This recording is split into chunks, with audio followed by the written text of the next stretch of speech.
What you're about to see are videos of different people caught in unexpected moments while camping. I'm the Crypt Reader, and this is Camping Footage Videos, Volume 1. On July 8th, 2021, the YouTube channel Exploring Intuition uploaded a video that documented one of their creepiest nighttime explorations yet. This one takes place in the TNT area near Point Pleasant, West Virginia, a place that's infamous for its ties to the Mothman legend. It used to be a World War II munition site, but now it's overgrown and mostly reclaimed by nature. The bunkers are still there though, concrete domes scattered throughout the woods like forgotten relics.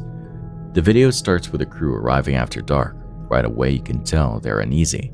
It's dead quiet, and the deeper they go into the forest, the heavier everything starts to feel. They say it's like being watched, the kind of quiet that isn't peaceful. It's oppressive. A low roar cuts through the silence not long after they arrive. It's distant, but loud enough to stop them in their tracks. No one can figure out what it is. As they move further into the woods, they see movement. Probably an animal. Maybe a deer, maybe a bear. Boy, he wouldn't starve to death if he was living out here, that's for sure. So this looks like it could be another entrance to a igloo, but I don't think. It's just part of a game trail that goes back there. Probably deer. It's something big. It's either a deer or a bear, so we'll just hope for deer. But a bit of it goes over on this side as well. Nah, we're good. Just saw some kind of a critter run across this up here, low to the ground. Probably a skunk. No, it wasn't a skunk. It looked like maybe, there it is right there.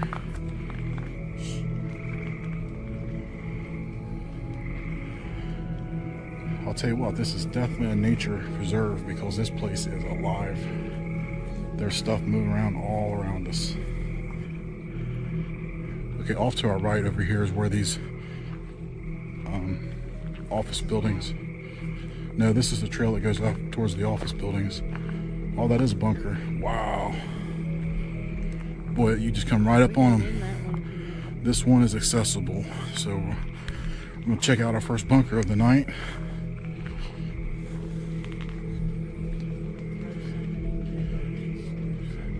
But a few minutes later, that changes. They hear branches snapping, something big. Then, a sound that throws them off completely. What sounds like wings. Not the flutter of a bird, but a heavy, slow flap echoing through the trees. They immediately shine their lights around, thinking maybe they're imagining it, but it lines up too well with what people have described in Mothman sightings over the years. Glowing red eyes, huge wings, the strange feeling like something is always just out of sight.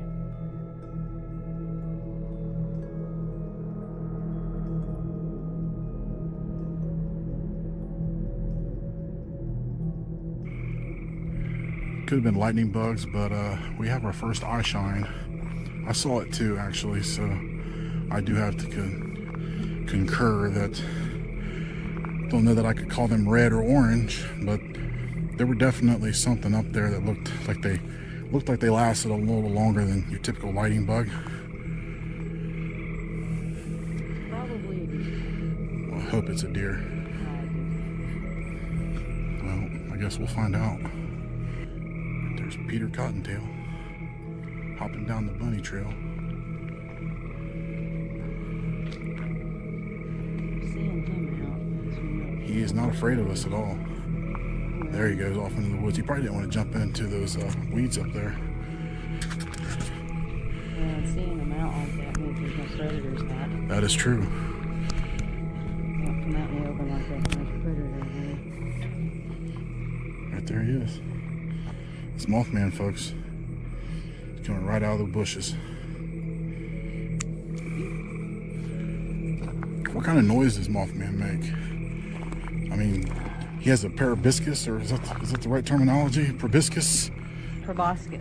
Proboscis. I don't know that Mothman can. The geese from your goose poop. No, that's not geese. Rocks? Those are rocks or some sort of, those are lily pads, giant lily pads. Holy crap. Yeah, huge. What was that? Oh, I just totally saw something. I hope I got it on camera. That was not a lightning bug. I saw something fly up into the air right there, right in front of us, and it looked like a half crescent moon, about 20 feet off the ground. Things get weirder when they find one of the old TNT bunkers and try an EVP session. At first, nothing happens, but then a voice comes through. Just a few words, and one of them sounds like it's telling them to leave. They try to stay calm, but the energy shifts again when they hear a howl. Deep, guttural. Doesn't sound like a coyote or anything they're used to hearing in the woods. It's close, and it's getting closer. That's when they decided it's time to go. But as they head back, they keep getting the sense that something's trailing them. They stop a few times to check, shining their flashlights behind them.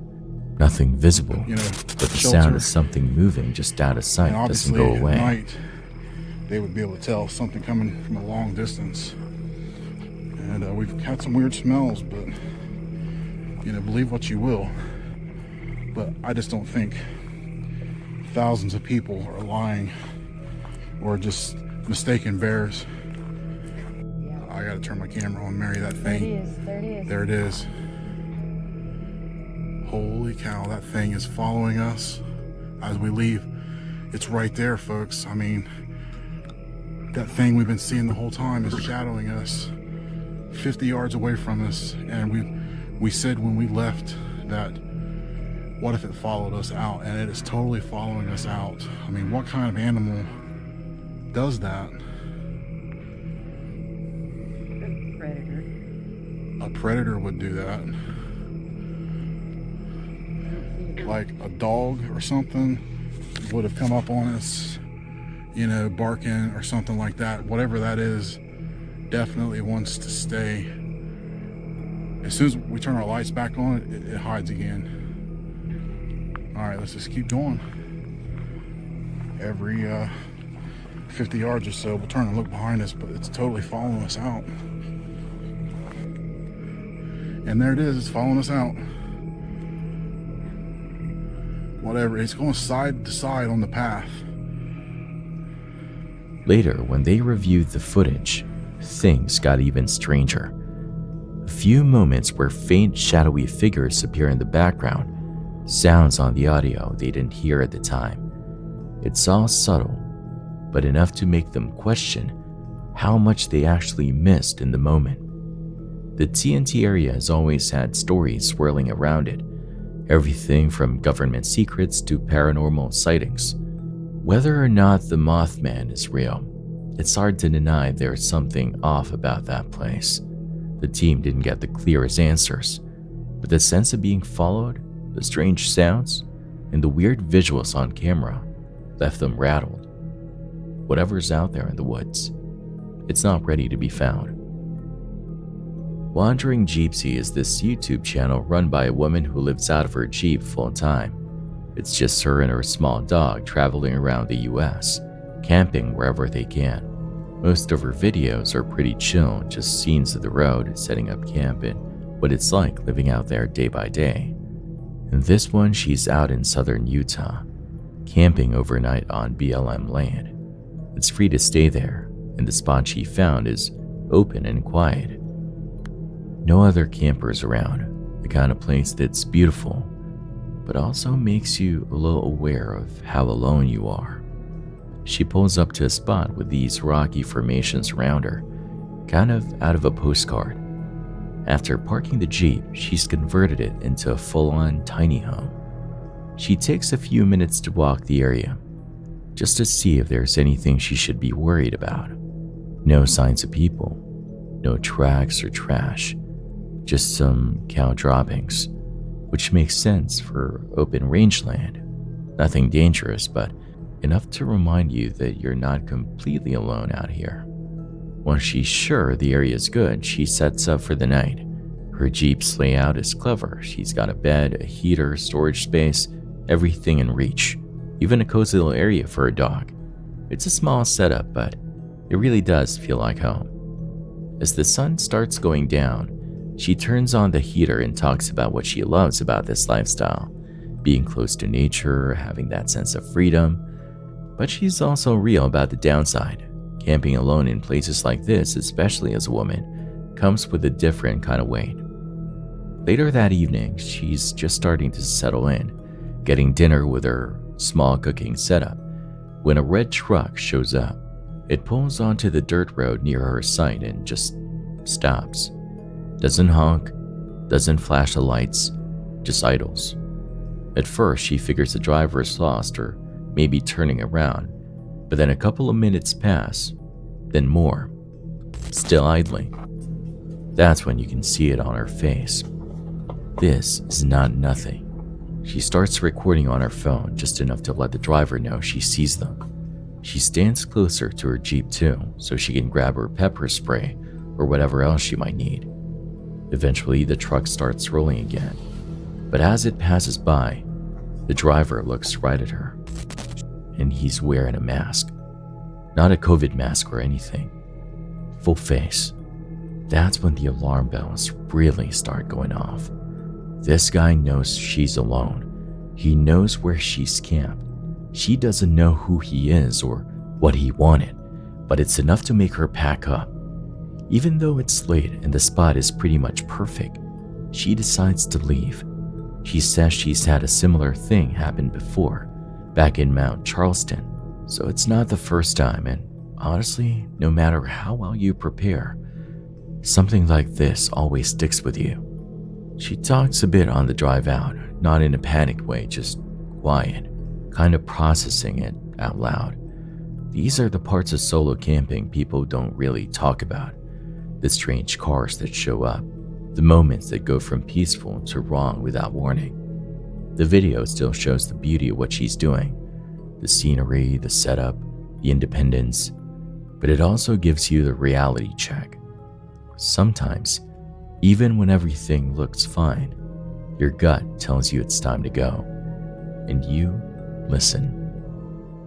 Before we jump into the next story, I'd really appreciate it if you'd like the video and subscribe. It helps me keep sharing these with you. Jay Bear's one of those guys who's most at home when he's far from anything familiar. He's into solo truck camping, just him, the woods, and whatever the night brings. This trip was a return to a spot he'd camped at before. Last time didn't go so well. He'd heard growling outside his tent that night. Not just distant noise, close enough to keep him awake, too close to ignore. By early morning, he packed up and got out. When he came back later to get his gear, his tent was trashed, slashed up like something had gone through it on purpose, and someone had dropped a cinder block right on top. He never figured that part out. This time around, he's better equipped. He's got the truck now instead of a tent, loaded up with blankets, food, water, even a night vision camera. It's late November and temperatures are dipping below freezing. But that's not what's bothering him. The spot is as quiet and isolated as he remembers. He built a fire to fight the cold. Took some effort since the ground was still wet from earlier rain, but he came prepared. Once it's going, he sets up inside the truck. It's not fancy, but it's warm and secure. Dinner is simple, just something warm over the fire. But he can't really settle in. The woods are too quiet. Then the sounds start. Leaves rustling. Twigs snapping. Could be anything. Could be nothing. But he's not relaxed anymore. Then he sees it. Brief flashes of light through the trees. At first, he figures it's the fire bouncing off something. But they keep coming. Too random to be natural. So he grabs his flashlight and does a walk around. Says this area near Berlin Lake is known for Bigfoot sightings. He jokes about it a bit, but you can tell it's not really a joke. He comes back to the truck, locks the doors. That's when he hears it. Just once, a voice. Quiet, like someone just outside saying hello. That's it. Nothing else. He doesn't go looking for it, just stays inside, keeping his eyes on the dark and his camera rolling. Every sound after that feels sharper. He tries to rest, but it's like his brain won't let him. Around 1:30 in the morning, he wakes up again, feeling wired. Nothing happens, not really, but the unease never leaves. Eventually, things go quiet, and he gets a little sleep. But when morning comes, and he checks the camera footage, he sees something that makes the whole night feel different. Someone had walked up to his truck, flashed a light at it, tried the door handle. He hadn't heard a thing. And that's the part that really messes with him. If the lock hadn't held, or if he'd left something open, it could have gone south real fast. He's not trying to dramatize it, just says it plain. Solo camping can be freeing, but it's not always just you and nature. Sometimes, there's something else out there, and you don't always hear it coming. Man Dog Wild is this YouTube channel run by a guy who camps and hikes with his dog, Yeti. Most of the videos are just them out in the woods, simple setups, some survival tips, and the kind of calm you get when it's just you and your dog away from everything. In this one, he's setting out for a solo overnight camp in a quiet patch of woodland. Weather's good, sun's out, he's in shorts, just enjoying the breeze and taking his time. He picks a flat spot and starts setting up a poncho shelter. Nothing fancy. But even early on, Yeti's off. Normally, she's the one leading the way, excited to sniff everything. But now she's just standing still, staring at certain spots, not pulling ahead like she usually does. He notices but kinda writes it off. Dogs get weird sometimes. Once camp's set up, he sits back with some coffee and talks to the camera for a bit. Little things like how to break in hiking boots properly so they don't tear your feet up. Yeti, meanwhile, still hasn't settled. She keeps looking into the trees like she's waiting for something. They take a walk around the area later. He points out some of the stuff they see. Juniper trees, a few snail shells, tracks, just regular forest things. But out of nowhere, Yeti bolts. No warning, just a sudden bark, and she takes off into the woods. He runs after her, but doesn't see anything, just silence and trees. Back at camp, the vibe changes.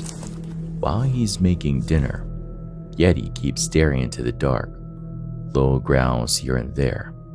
Then she stands up and moves toward the tree line again, locked in. He shines his flashlight in that direction but sees nothing. No movement, no sound, but she doesn't relax. By now he's rattled. He trusts her instincts, and something's got her on edge. He ends up crawling into the shelter without using his inflatable pad. Doesn't want it to pop on the rough ground. Yeti usually curls up beside him and sleeps through the night, but not this time. She keeps walking out into the dark, growling, then circling back to him. It goes on like that for hours. He doesn't sleep much, just lies there, half awake, listening. Every time she reacts to something, he sits up, flashlight in hand, but still, nothing. Just a feeling that whatever's out there is staying just far enough to be heard, but not be seen. By morning, he's tired, but relieved it's over. He starts backing up, thinking maybe it was all just nerves or an animal passing through. Then he sees them. Footprints. Fresh. Not his, not Yeti's, just one set, coming in from the woods, straight toward camp, then disappearing into rougher terrain. And suddenly, it all makes sense. Yeti wasn't just acting weird. Someone was out there last night, close enough to get to the edge of the camp without making a sound. Look at this. He tries to explain it, maybe a hunter, but there was no flashlight, no gear, no reason to be there. It wasn't hunting season anyway, and even if it was, why head straight for a camp with a dog barking at you? They pack up and head out. No drama, just a quiet kind of tension that lingers. It's one of those experiences that doesn't explode while it's happening. It just settles in afterward, once the pieces line up. And yeah, if there's anything he took from it, it's this. When your dog's acting off, listen. They notice things long before we do. Tucker Upper is this laid-back YouTube channel run by a family from New Jersey. Tuck, Sammy J, and their baby Finley. Most of their videos are just them doing life at their own pace. It's mellow stuff. Day trips, simple adventures, that kind of thing. But one of their uploads from October 2023 ended up going in a direction no one expected. Tuck had planned to take out a new underwater scooter for a spin. The spot he picked was this clear, quiet lake out in the Pine Barrens. He'd been there before and had a kind of nostalgic connection to it. Just a peaceful place to mess around in the water and test gear without much fuss. Everything started off normal. He got some nice footage underwater, the lake was calm, nothing out of place. Then he spotted something shining under the surface, looked metallic. So he swam closer. Turned out, it was a car, completely submerged. At first, he was just confused. How does a whole car end up at the bottom of the lake? But there's a car right there. Unbelievable. I'm just wondering, like, why else would you dump a car in a lake unless it was connected to some kind of criminal act? And why would you leave your license plate? How could you be so stupid to leave your license plate on the car? I wonder if I should just, like...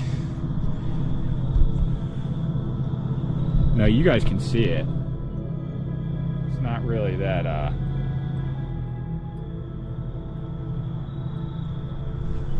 Bro, this is crazy. But then he noticed the trunk was open. The license plate was still on, and the whole thing was coated in silt and growth, like it had been there for years. Something about it just didn't sit right. He went home and showed the footage to Sammy J. She was immediately like, "You need to call this in." Tuck wasn't sure. He didn't want to overreact or waste anyone's time, but eventually he decided it was better to let the police know. They took it seriously. A full response team came out. Cops, divers, even environmental crews. They went over everything carefully to avoid messing up the lake too much while pulling the car out. And when they finally got it out of the water, it was a mess. Rusted, beat up, dripping lake water. Then the big twist came. Police confirmed that it had been reported stolen years ago from a nearby town. No one had seen it since. Chances are it got dumped there to hide the theft. No one ever came back for it. That alone was strange enough. But while all that was happening, oil and other fluids started leaking into the water. The environmental team jumped in to contain it as best they could, and that's when it hit Tuck. What started as just him playing with a new toy ended up stopping more damage from being done to a place he actually cared about. The video blew up pretty quickly after that. People were shocked, obviously. A lot of them thanked him for reporting it.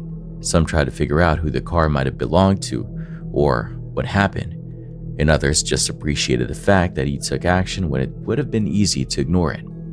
Tuck later went back to the lake just to see it without the car there. He talked a bit about how strange the whole thing was, how a regular day turned into something way more serious, and how you really never know what you're going to find, even in a place that feels safe and familiar. It wasn't the kind of video he usually makes, but it stuck with people, and it stuck with him too. Chaos Blog is a YouTube channel that mixes travel, tech reviews, and some everyday lifestyle stuff. Nothing too flashy, just solid, straightforward content. In this video, the creator goes on a solo overnight trip in his micro camper van, somewhere in the North Shropshire Hills. He hasn't been out in a while because of some health issues, so this was kind of a reset for him. The drive's a bit gloomy weather-wise, but the scenery makes up for it. His first stop is Carding Mill Valley, a calm little spot with rolling hills and a shallow stream. He takes a walk, sips some coffee in the van, and talks about a past hike to a nearby waterfall he really liked. He wants to check it out again, but since overnight camping isn't allowed in that car park, he doesn't stick around too long. Just enough time to take it in. From there, he heads to a more secluded spot up a steep road. The van he's in is tiny but smartly built. Bed, kitchen setup, storage. All packed into a small frame that fits in spots bigger RVs can't. It's simple, but it lets him go wherever he wants without much planning. Later in that day, he decides to do a short hike. Even though he's still dealing with spinal pain, the climb is rough, but the view at the top's worth it. Quiet, wide open. You can tell it's the kind of view that sticks with you for a while. Then he heads back to the van, makes some tuna pasta, and just enjoys the stillness. No rush, no big plan, just rest. By nightfall, the temperature drops, but the van's well insulated. He settles in, watches a bit of something on his tablet, and eventually knocks out. Then around 2 a.m., something wakes him up. And about 10 minutes ago, it was really weird, something woke me up, and it was pushing against the side of the car, and like knocking into it. It happened for a few minutes, so it woke me up, and it was really weird. I thought, you always think as being car camping, camper van, whatever, it's kids. Because two other camper vans, there's 4x4, big one next to me, and a Sprinter, I think, near the other side. But basically, you can hear now. I don't know if you can hear this.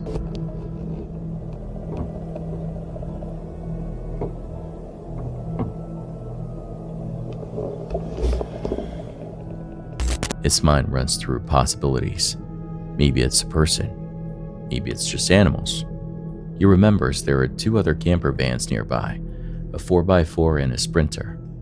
Could be someone messing around, though it doesn't really sound like that.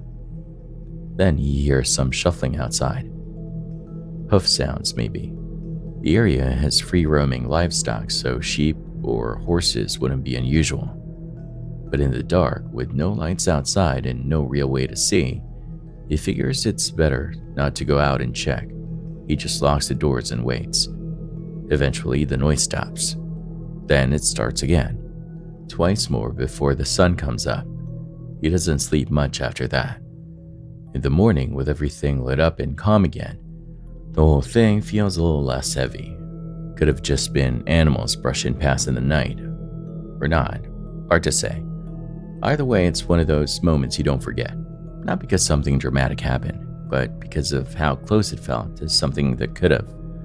He makes a quick breakfast, takes in the view one last time, and heads home. It's a quiet video overall, some good views, a few practical tips, and a reminder that even when everything's peaceful, nature still has its own way of keeping you on edge. Adventures with Wes is usually all about off-road stuff. Trail runs, rig mods, the kind of content you'd expect from someone deep into overlanding. But a few years back, Wes and his buddy, Andy, uploaded something that had nothing to do with off-roading, and it ended up being one of the most disturbing things they've ever filmed. It started off like any other urban exploration video. They were checking out an old abandoned pipe tunnel that had a bit of local lore tied to it. Supposedly dangerous, supposedly cursed. The kind of place that gets passed around in stories, mostly just to spook people. And he even mentions this one rumor about a guy coming out of the tunnel covered in blood. They laugh it off and keep going. The hike down to the tunnel is rough. It's steep, muddy, overgrown, nettles everywhere.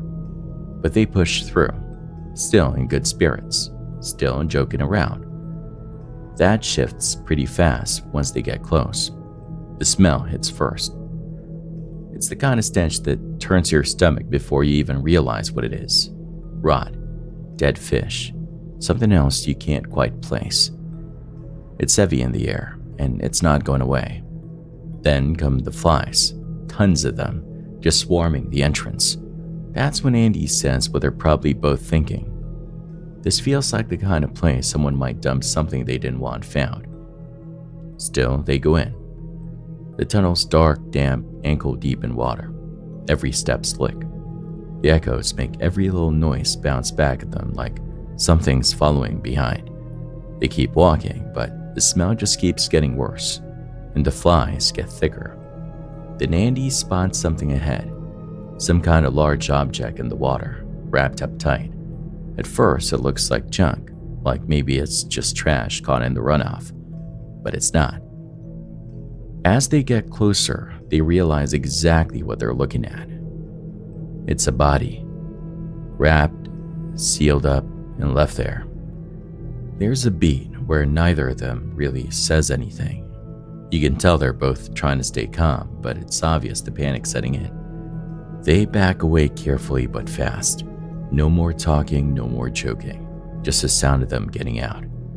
The climb back up feels longer this time.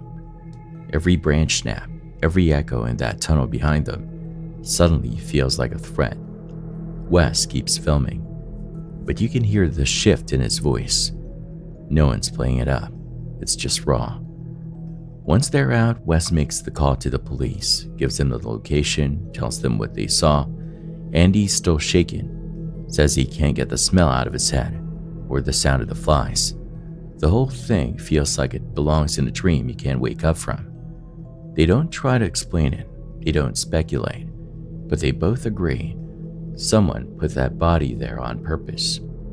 The spot is remote, hard to reach, barely noticeable. Whoever did it, they wanted it hidden. They wrap up the video quietly. Wes apologizes to his viewers, says this wasn't the kind of adventure they plan to show. Andy doesn't say much else, just nods along, still processing. This video kinda stays with you a bit because it's raw and real. A normal day, a bit of exploring, and then something you can and see. Something they were never supposed to find. Back in May of 2019, a YouTuber named It's Omega decided to do something a little different. He took his dog Max and set out to spend the night inside New Zealand's longest abandoned train tunnel, Spooner's Tunnel. It's about 1.4 kilometers long, totally pitch black inside, and tucked deep in the forest. The tunnel had been closed off for decades before being reopened as a hiking trail in 2016, but it still carries a pretty eerie reputation. His idea was simple: hike in, set up camp inside, and see if he could actually make it through the night. The walk to the tunnel wasn't long, maybe 15 minutes through the woods. But even before he reached the entrance, the sense of isolation was already starting to sink in. The nerves are really starting to kick in now. What? I want to be spending a night in this thing. Oh no.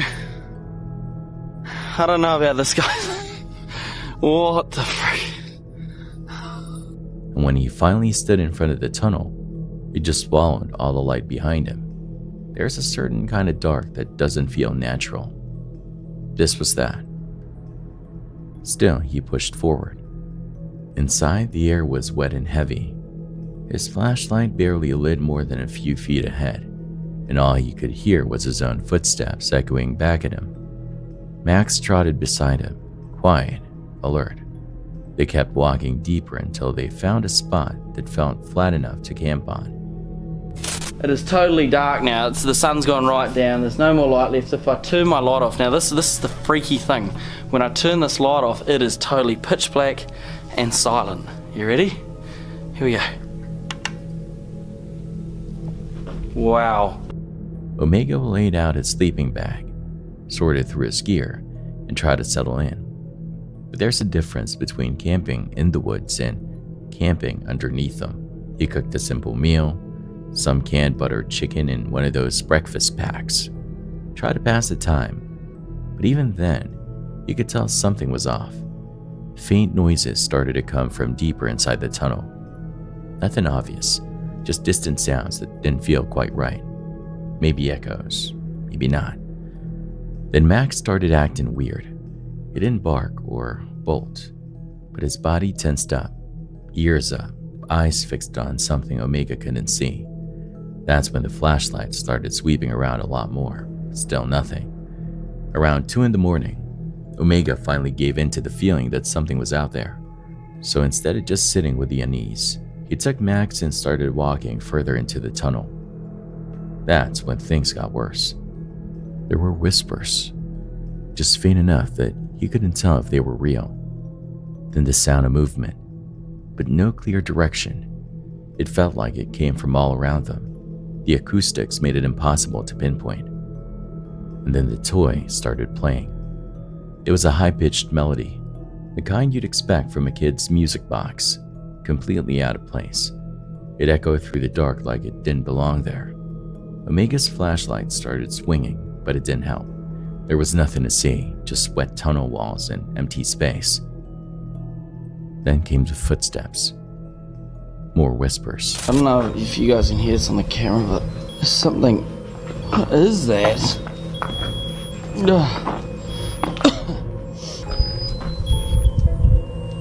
What the?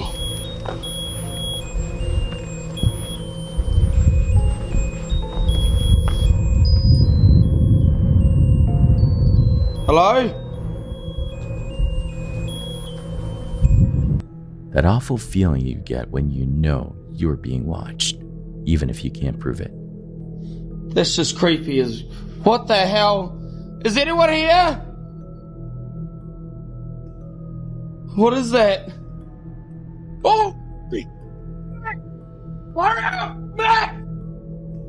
Max! Get it on me! And finally, his light caught it.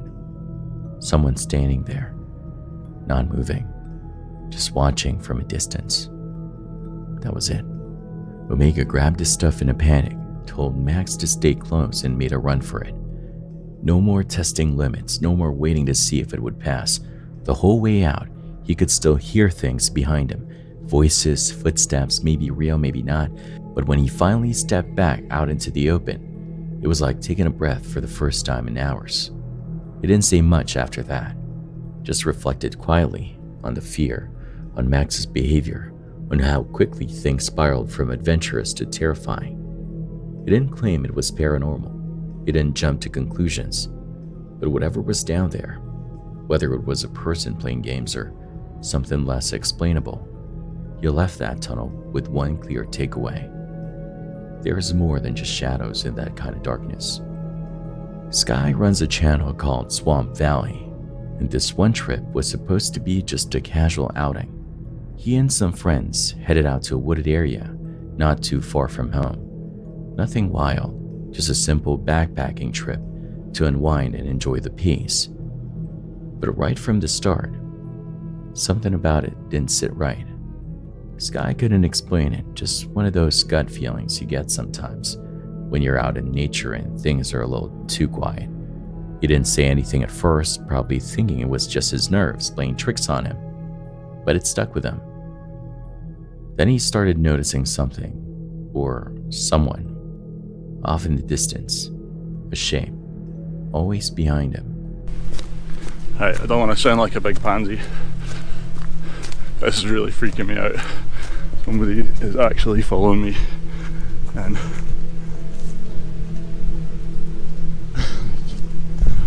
it's freaky, man.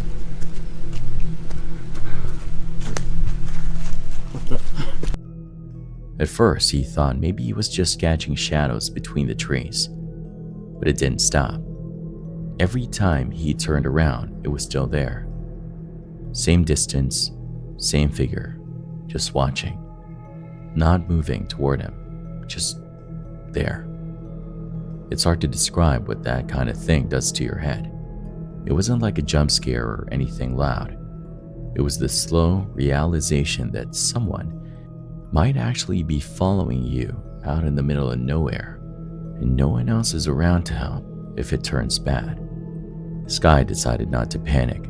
He tried to lose whoever it was by doubling back, changing direction, slipping through thicker parts of the woods, and it worked.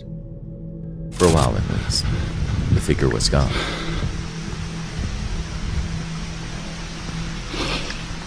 Did I just bloody call this?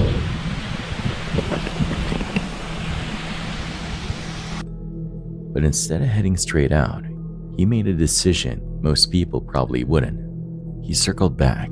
He wanted to know who was following him and why.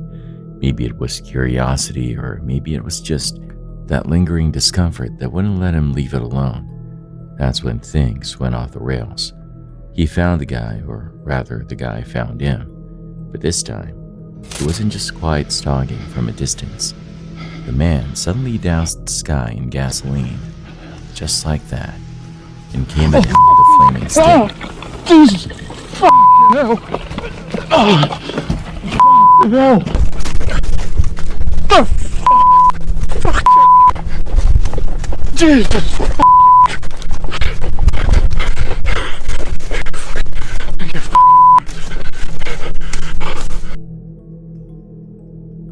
There's no explaining that kind of escalation. It wasn't a scare tactic. It wasn't some elaborate prank. It was violent and it was real. Pure survival mode kicked in. Sky managed to get away, but was close. Way too close. He didn't get answers. The guy disappeared. No explanation, no confrontation, just vanished. Back into the trees like none of it even happened. And that's probably the part that stuck with him the most. Was it random? Was he targeted? Was this guy just unhinged? No way to know. But one thing's clear. This wasn't just a creepy forest story. This was someone trying to hurt him. For real. Sky made it out, but it changed how he looked at solo hikes, remote trails, even casual trips like this one. It was supposed to be just a night with friends. Instead, it ended with him running for his life. No idea why it happened, and no real closure. Just a memory he's going to carry for a long time. So there's this YouTuber called The Abandoned Camper. Most of her content is about stealth camping in offbeat places. And in this one video, she picks a pretty bold spot. An old cemetery. Half of it's still active, but the other half's been left to decay. Overgrown, forgotten, and kinda haunting even in broad daylight. That's where she decides to set up camp for the night. She picks a hidden little corner, far enough from the graves, but still tucked into the older, more run-down part of the grounds. During the day, it's quiet. You hear birds, the wind rustling through the trees, fireflies starting to come out. Peaceful, but with that eerie edge you'd expect from a place like that. After it gets darker, though, the whole vibe shifts. Sounds like the birds are starting to hunker down for the night. There's fireflies around already. So, I think that means it's time to explore. The kind of quiet where every little sound suddenly feels bigger. And right in the middle of it, she hears this scream. Not loud, not constant, just one solid, sharp scream from somewhere else in the cemetery.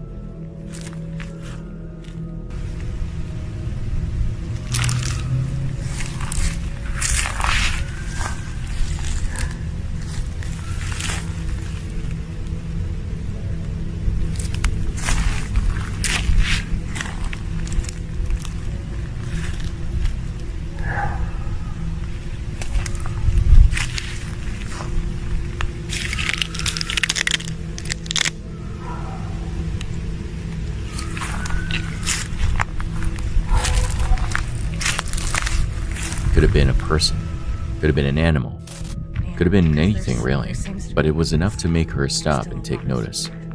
Not long after that, she starts getting the sense that she's not alone. Movement, no lights, no talking, just the sound of people shifting through the area. A small group by the sound of it. Not the usual party types with lanterns and beer. These folks were being quiet, deliberately so. That's what made it weird. She's not one to panic, but at some point it just starts to feel off.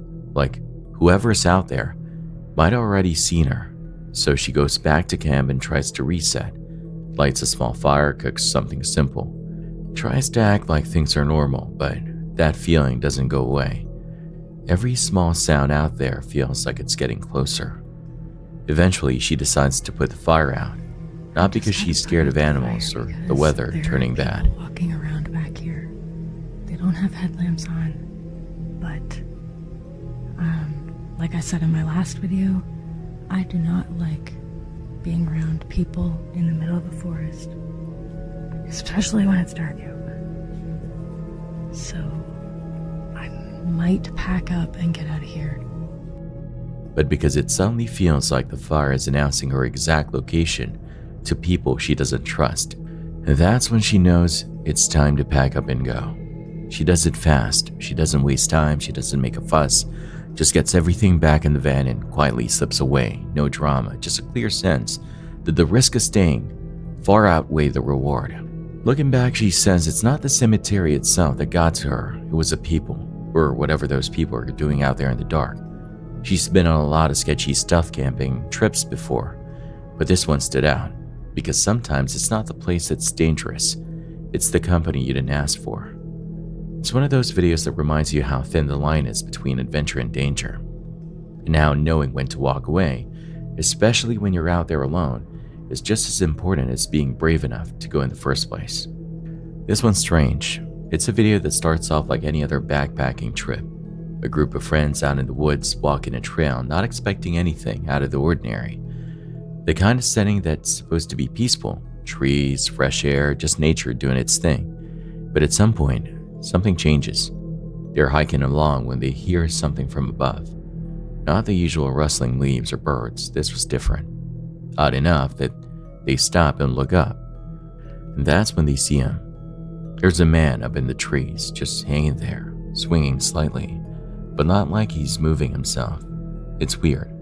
His body isn't limp, but it's not moving naturally either. More like he's being held or manipulated by something else. Then it gets worse.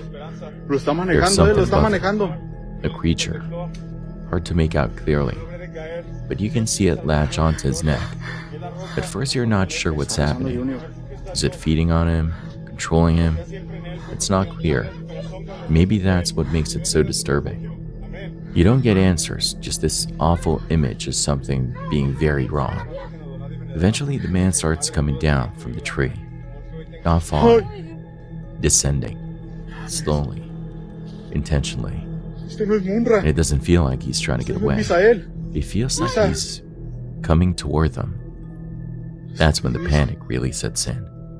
One of the hikers starts praying, like out loud.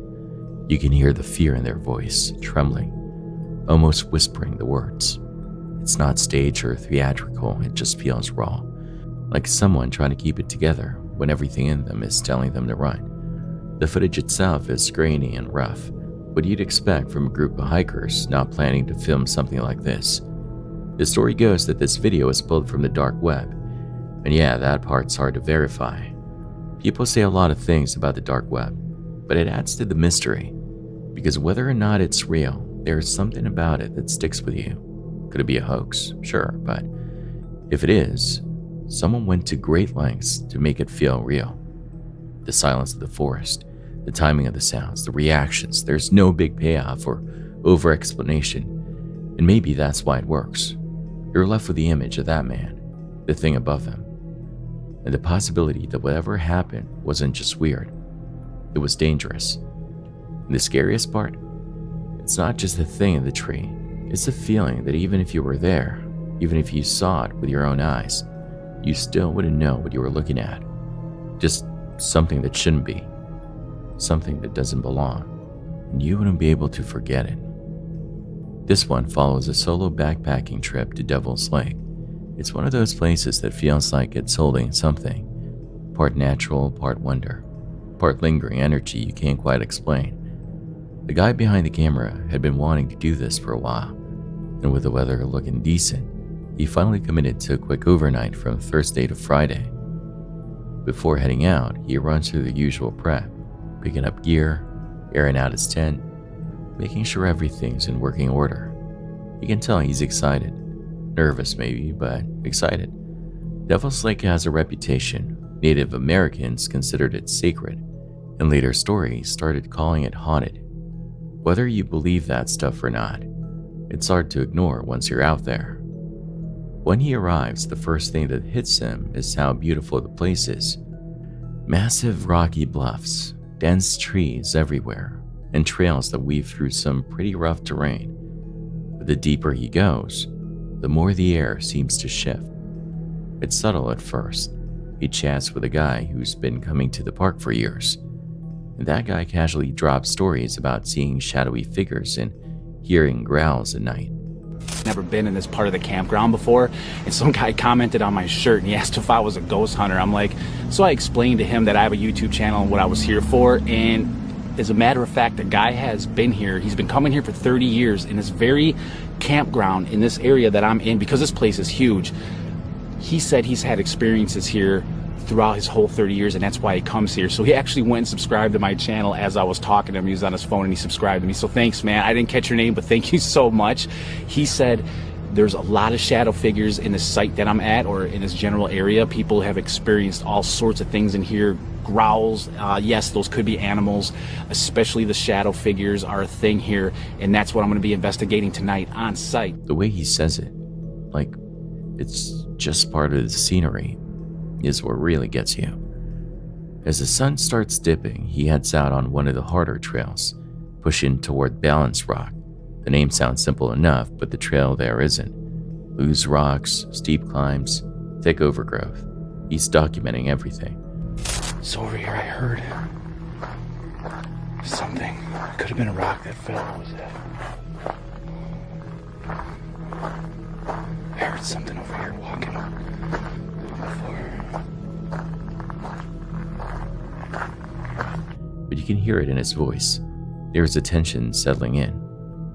At one point, he finds old carvings, hieroglyphs etched into the stone. It's hard not to stop and just sit with that for a moment, like a reminder that this place has been watching people come and go for a long, long time. He hears what sounds like falling rocks, then whispers. It kind of makes you stop walking and just hold your breath for a second. At one point, he sees a pair of glowing eyes in the dark. Could have been an animal. But the way it shook him, you can tell it didn't feel like just that. Everything around him feels off. The woods aren't just dark, they're still, like they were listening. He makes it back to camp, exhausted, sets up a night vision camera hoping to catch anything weird while he sleeps. He tries to wind down, but the sounds don't stop. Distant voices, a few scattered footsteps. It never escalates, but it never really goes away either. It's just enough to keep you from feeling safe.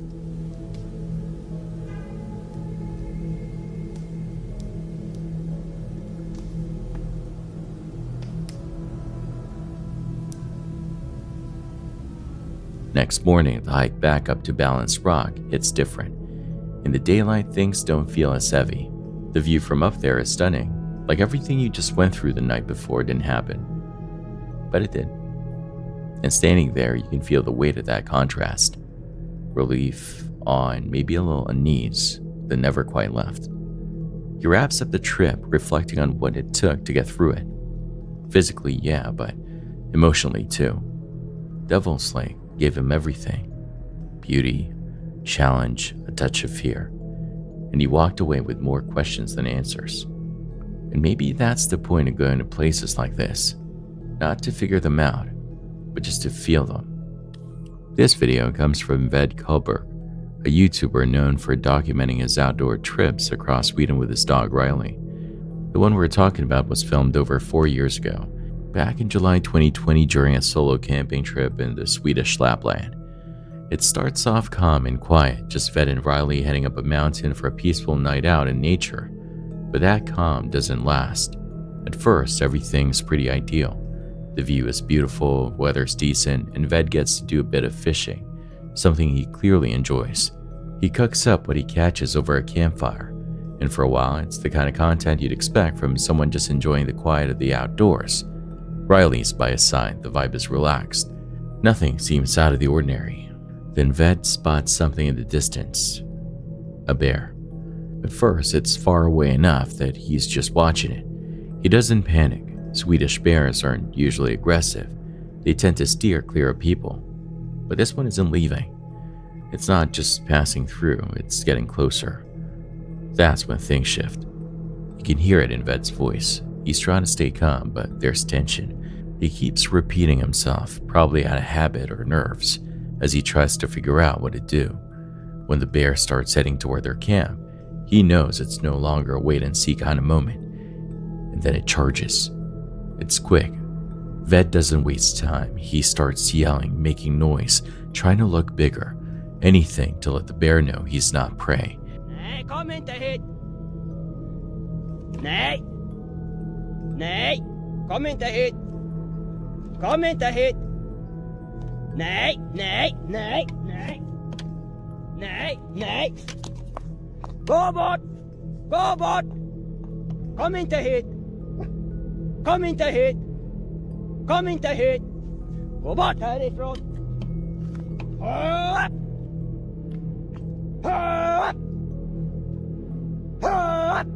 He grabs a few rocks and throws them. It's not aggression, it's survival. Thankfully, it works. The bear backs off and disappears into the woods. Even after it's gone, you can feel the weight of the moment. Ved doesn't celebrate. He doesn't spin it into some heroic tale. He's just relieved. He knows how close it was. It's a good reminder of what the wild really is. One minute it's peaceful and the next it's unpredictable. You can do all the planning in the world, but nature has its own rules. Ved handled it well. He didn't freeze, didn't run, just stayed calm, acted fast, and got out of a bad situation with Riley safe by his side. A quiet trip that almost turned into something else entirely, and it makes you think about how thin the line really is between adventure and danger when you're out there alone. This video starts off with a guy from the YouTube channel Sooner Sasquatch heading back into the woods. It's not his first time here though. A week ago, he was in this same spot, about 300 yards from where he's standing now, testing out some new night vision gear. He didn't catch anything on camera back then, but what happened off camera was enough to send him packing. I was trying out a replacement night vision that I got in. And I don't say it in the video, but something started walking towards me from my left, from off this way towards me. He says he started hearing branches snapping and footsteps coming from his left. Just subtle stuff, but it was too weird to ignore. So he turned the camera off, packed up and got out of there. Luckily, his car wasn't far. Now he's back. This time he's more cautious. You can tell by the way he moves through the underbrush, narrating in a quiet voice, like he's trying not to disturb anything. The forest is dead quiet. No wind, no birds, just that occasional creak of a tree or crunch of a branch underfoot. Then he sees something. Trees shaking off in the distance, even though the air is still. A few moments later, the camera picks up a black shape slipping through the trees. It's quick, barely visible, but enough to rattle him. He heads toward the spot where the trees moved, but then notices other trees shaken a few meters away. Now it feels like whatever is out there isn't just watching, it's circling. I could hear I could see the trees over here shaking.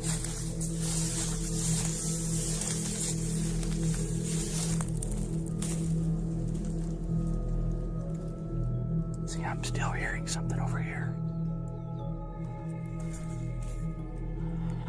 And it's really cold.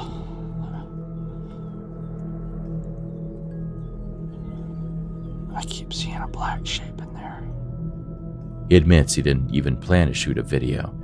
He's not armed and he's alone, but he keeps filming, flashlight in one hand, watching for any more signs of movement. He finds a trail, flattened brush, snapped twigs, like something big had passed through, but there's no wildlife around. No deer, no birds, just silence. Then he hears a crow. He pans the camera slowly, the tension's building. More movement in the distance. He hears something like a low thud and spins around. Nothing, just more quiet. He's clearly getting nervous. There was a growl.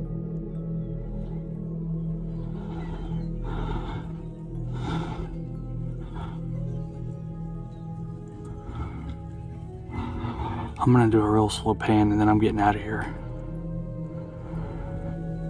I'm freezing.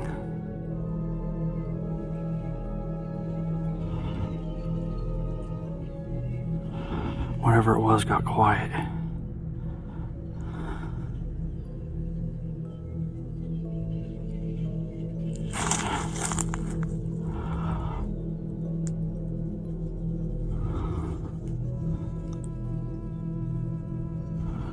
Right through there is where I think it went. You can see right in the middle of my screen is it's all open. You can see where stuff's been trampled, and I'm getting some movement back here where I'm pointing the camera right about now. I can hear it back there. I'm by myself and I'm not armed today. And that's when the growl happens. It's slow and guttural, deep enough to feel in your chest. He freezes. You can tell he's debating whether to keep going, but something about that sound makes him stop. He takes a few steps towards where it came from, but when he gets there, everything's still, dead still. The kind of quiet that doesn't feel peaceful. It feels like something's waiting. Then he calls it. It's freezing cold, he's alone, and the fear is starting to feel heavy. So he turns back. He doesn't make a big deal out of it, just ends the video and leaves, leaving us with more questions than answers. Was it just an animal, or someone messing around, or something else?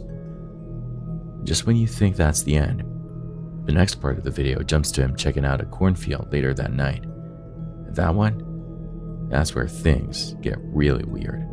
Shadowy figures, strange noises. But that's a story for the next upload. This one's from Dee's Dark Adventures. She went out to check on a farmhouse that sits next to a massive cornfield. The family that owns it had been dealing with some strange stuff. Disembodied voices, their dogs barking at nothing, and unexplained movement in the corn. The kind of things that are hard to prove, but even harder to ignore. So Dee drives out one night to see if she can catch anything herself. By the time she gets there, it's already dark, and the place feels completely cut off. The corn rises high on all sides, thick, dense, like it's pressing in. Not in that peaceful way, but the kind that makes the silence feel a little too aware. She doesn't have much with her, just a flashlight and some basic gear. Nothing fancy, but enough to start making her way into the field.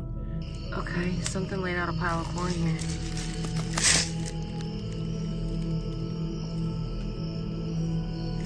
I mean, I don't see deer carrying a bulk in their mouth and bringing it here, but it's a little bulk for what I'm trying to say it is, I guess. Ooh! Hold on, get one of my new lights. Check this out. This one's already turned on, dang. Hold on, it's right there. Look at that.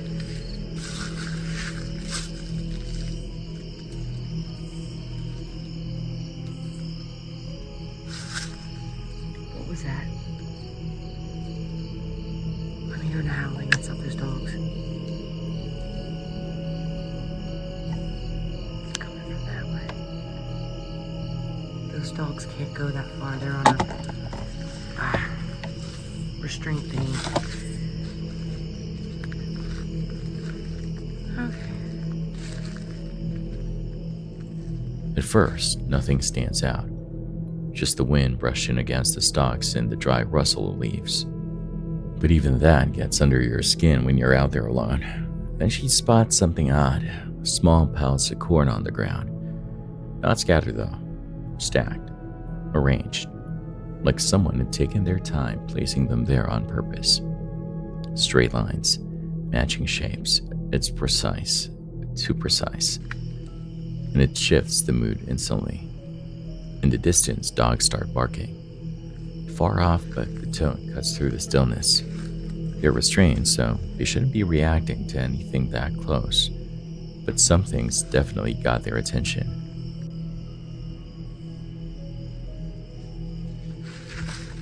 Oh my god! What is this? I don't know what it's fucking saw, dude. Screw that, screw that, screw that. What was that? Dude.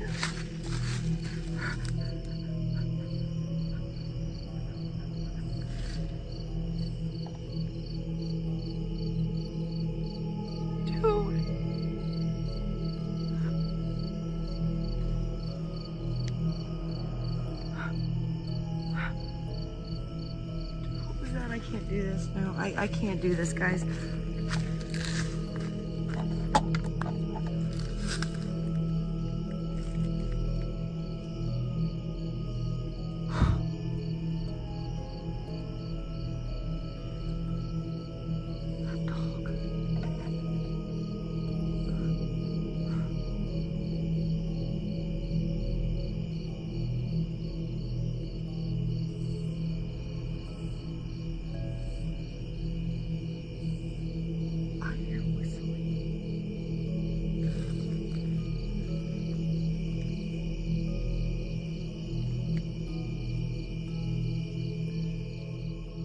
The barking sharp and panicked, and when Dee stops to listen, the sound seems to bounce around her.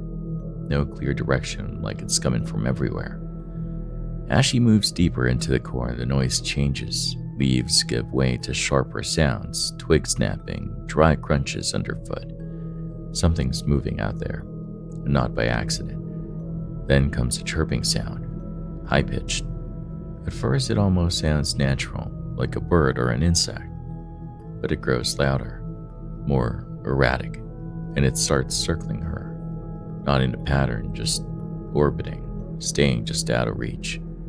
She sweeps the flashlight across the rows. A couple of times she thinks she catches movements, just a flicker. A shape shifting between stalks, blurs in the beam. Never enough to make anything out, but enough to know she's not alone. Then she finds a section where the corn's been crushed. Wide patches flattened in all directions, like something big had passed through. And recently, the air's heavier now. The snapping sounds pick up. That strange chirping doesn't let up. And there's a new layer underneath it. Low, dull thuds, like footsteps hitting packed soil. By this point, Dee's clearly rattled. She says it feels like the whole field is watching her. And it's not just quiet. It's that kind of silence that makes your ears ring. That makes you feel like you're being studied. That's when she decides to get out. No sense pushing further. Not tonight. The next day she shares the story. Talks about the corn piles, the barking, the way every noise seemed to be just behind her. How she never saw what it was, but felt it. That something was out there with her. She didn't walk away with footage that proves anything, but the weight in her voice says enough. Whatever is going on in that cornfield, it's not just stories. The family wasn't exaggerating. Indeed, didn't come back with answers. But she didn't come back the same either. Somewhere deep in the Halifax woods, there's this old hunting cabin that looks like it's been forgotten for decades. The guy behind the Men's Life channel has always been drawn to places like this. Quiet, off-grid, with that strange energy you can't really explain. He'd been there once before and left with more questions than answers. This time he came back during the day, hoping to get a better look around.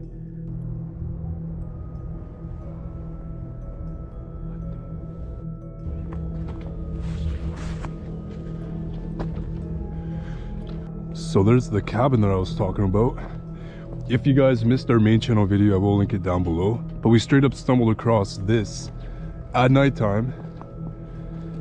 Makes me a little bit nervous because I really don't know whose it is or who has rights to it.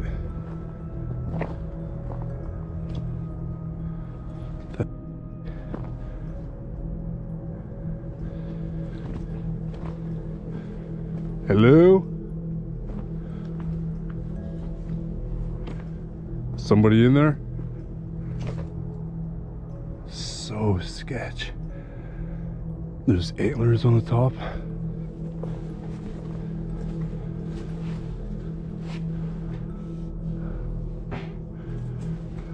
The hell? Someone definitely came recently. I remember a bunch more cans up there.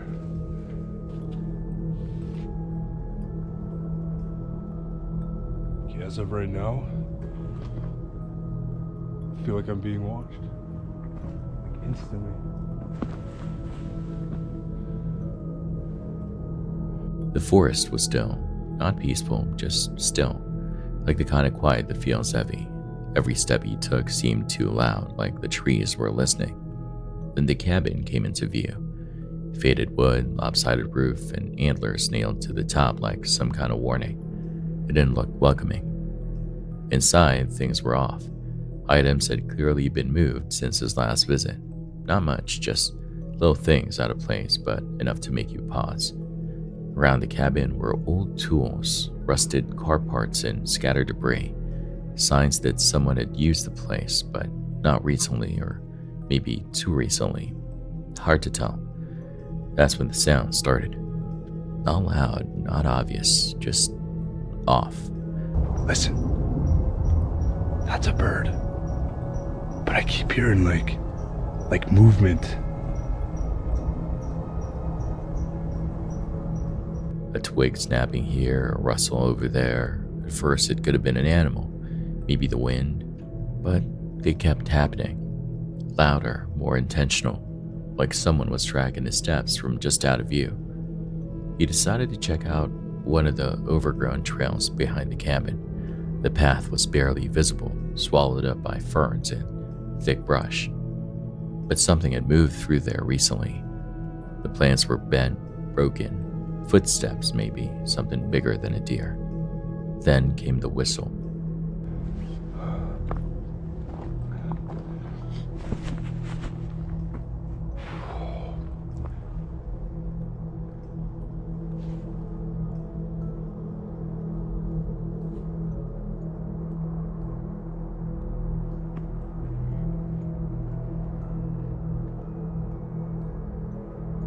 I don't see anybody.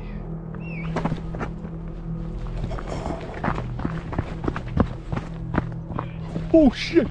Oh.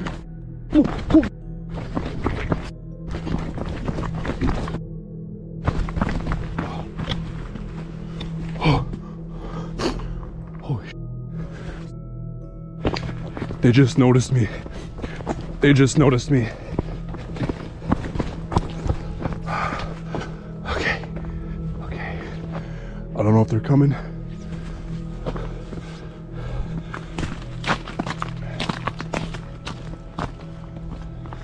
I don't know if they're coming.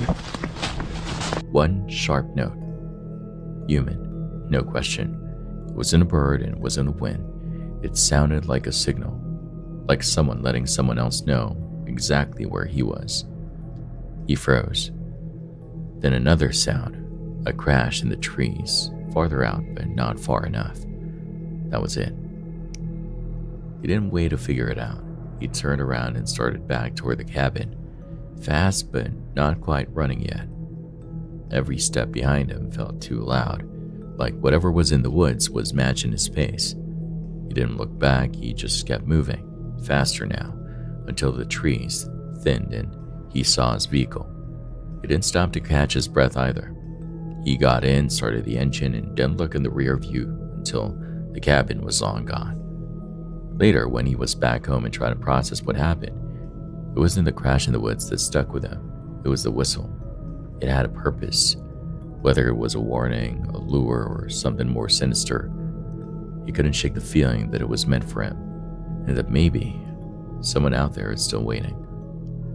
Franco TV is no stranger to eerie places. Most of his videos take you through abandoned asylums or forgotten ruins. But this time, he found himself deep in the wilderness of Chile, investigating a house with a disturbing history. Locals say it was built right on top of an old burial site. Some even claim its walls were made using human remains, hair and bone fragments mixed into the plaster. The house was isolated, sitting alone in a wide empty field. As Franco got closer, it was obvious the place wasn't just abandoned. It had energy to it, something heavy. He noticed clumps of hair sticking out from the walls, like they'd been moving into the structure. That is human hair that they shove into the hole. I don't know why they did this. I don't know if it helps with the structure or to protect the house. It's probably for like a religious belief to help keep the house safe. And what better to use than the remains of your loved ones to make sure they get the job done. Look at that one right over here. That's a big gulp of hair. Just the thing is that looks like new hair. It doesn't even look old. Some of it even looked fresh. Just being inside the place gave him a chill, and not just because the air was cold. Outside, it was quiet. Too quiet. Every now and then, he'd hear a thud or a faint rustle coming from the trees. In that part of Chile, pumas are known to roam around, and being alone with just a knife made the situation feel a lot more real. You could tell from how he moved. He wasn't just there to entertain. He was genuinely on edge. He brought his usual gear, a night vision camera, a K2 meter to track energy spikes. The K2 started going off almost immediately. Am I safe out here? I feel like I want to do this video quick because I don't want to be able to hear too. Then his night vision cam just shut down for no reason. One of my cameras just turned off. Right after that, he heard something and I'm getting a bunch strange. of spikes. Right now the audio is probably going to sound different. My other night vision camera that's recording 4 audio just turned off. This is the audio for the GoPro night vision. I don't know what just happened to my other camera. It just completely just died on me. And I just started.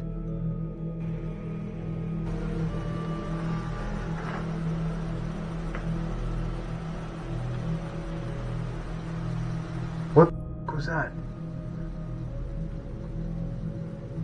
I just heard music outside.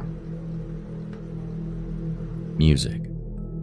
Not loud, not close, but definitely music, floating through the trees from somewhere he couldn't see. That alone would have been enough to make anyone uneasy. And as I was recording the camera, I just started seeing a light outside. And I ran outside to go seeing what it is, and a car had pulled up right to the front of here. Now the thing is, you could just think, oh, they're probably just there chilling. I'm in the middle of nowhere. There should be nobody here. This is like private land. There's nobody here. But a suspicious red car just pulled up to the front, stopped, looked into the entrance, went that way, and turned off their lights. There's no other way out from that other road. I've checked it. The thing is that they're still there. I don't want to leave because I have to return this car tomorrow. So I'm on my pretty much last night with this car, and this just happened. So now I'm kind of like panicking because I'm like, what do I do? I don't know what to do. I'm waiting for them to leave, but they just stopped the car up there, and I'm at a standstill right now. I put everything in the car as fast as I could. I only just took this camera out so that way you guys could see. I don't even want to have an inch of light on to let them know. But then a red car pulled up near the house. No roads nearby, no buildings inside, just this one car rolling in from the dark and stopping right outside. Its headlights flashed across the house, then cut off. Silence again. Just darkness. Franco realized they must have seen his flashlight earlier. That's probably what brought them here. He turned everything off, hid inside his vehicle, and stayed quiet. The car didn't move for a long time, just sat there. The people inside not getting out, not making a sound. It's hard to explain, but that kind of silence feels louder than anything else. Eventually, the car started moving again. It circled the house once more, slow, like they were looking for something. Then it disappeared back into the dark. Franco didn't wait around after that. He packed up what he could and got out of there as quickly as possible. Later, he said it wasn't just the paranormal stuff that unsettled him. It was the people. Whoever was in that car, whatever their reason for being out there, it added a whole new layer of danger. It wasn't just ghosts or legends anymore. It was real people in a place no one should have been. And honestly, that's what stuck with him. The hair in the walls, the energy inside the house, the weird music. That's one thing. But the strangers in the dark? That's something else entirely. Del and David run a channel called Signs and Signals. They're into exploring eerie places that got with history and ghost stories tied to them. For this trip, they went to Lockhart, South Carolina. It's a small town, but people around there talk about the Lady in White, a ghost that just show up at night, especially near the river. They timed the trip for October 30th, the night before Halloween. Figured it might add to the vibe. When they got to Lockhart, it was already late, and the place felt strange right away. The streets were dead quiet. You could hear the river in the distance. There was just something off in the air. A local friend had tipped them off about a certain bridge where people said they'd seen the Lady in White. But when they got there, it was all fenced off. No trespassing signs everywhere, so instead, they look around for other spots, somewhere a little more remote. Eventually, they found a quieter area where sightings were also pretty common. They set up a small base and brought out a Ouija board just to see what might happen. I do not feel good about this. This is sketchy as hell too, man. Somebody's gonna pull up and see this. Imagine somebody pulls up and just sees us doing this. You can see it from the road if they looked, I think.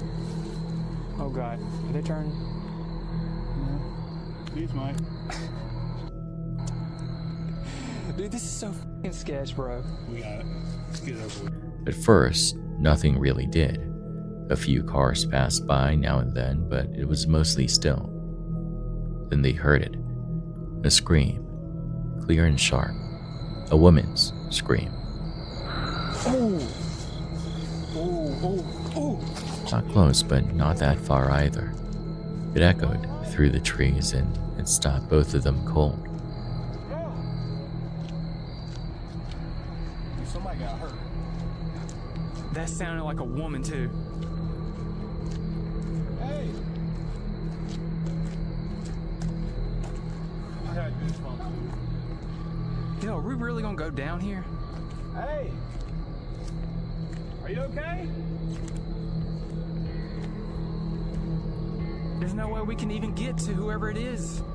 Maybe like they were down there in the water.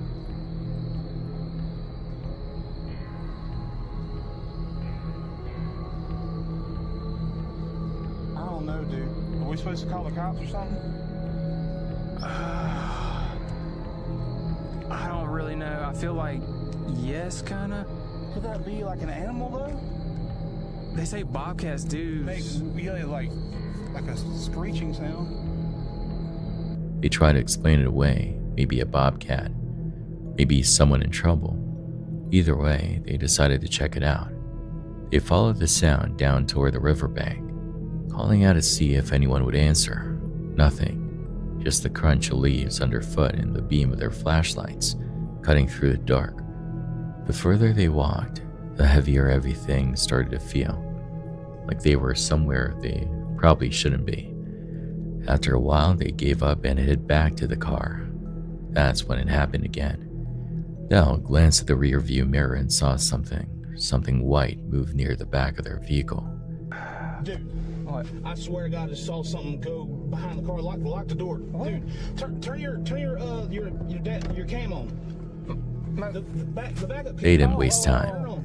Pulled up the backup camera and there it was, a pale figure moving in the dark, right past the car. Oh, yep. Oh, what the Dude, is that just somebody out there? Dude. Get out. Go. Hey, who's out there? Who's out there? Go. Turn my light. There he is. Like, I can't tell, like, it was over here, right? It's hard to tell from the backup camera. I think it was over here. Trail right here. It looked like it was over here. Hey! Anybody out there? Yeah. They jumped out with their flashlights and followed the direction the figure had taken, a small trail just off the road. But when they got there, it was empty, just trees, silence, and that feeling you get when you're being watched. Back in the car, they reviewed the footage. It wasn't much, just a glimpse of that white figure caught by the camera. But it was enough. Between the scream, the figure, and the heavy air of that place, something was off. As they drove away, there was that quiet excitement mixed with a bit of fear. They didn't get solid answers, but they caught something. And sometimes, that's more than enough to leave a mark. That night in Lockhart, they won't forget it. Not for a long time. Leslie Manfield is someone who loves the outdoors. She hikes, she camps, she films it all for her channel. But on February 2nd, 2025, she uploaded a video that was a little different. This one wasn't about the beauty of nature or the gear she used. It was about a night that didn't go as planned. She had set out for a solo camping trip in a spot she hadn't tried before. Nothing remote, but still pretty far off the beaten path. She got there later than she expected, just as the sun was going down. The area was quiet. On her way in, she noticed some signs about deceased trees being cleared. Seemed like a lot of people had been avoiding the place. That should have been a red flag, but she brushed it off. Bridleway diversion route. Well, I'm not on a horse, so am I allowed?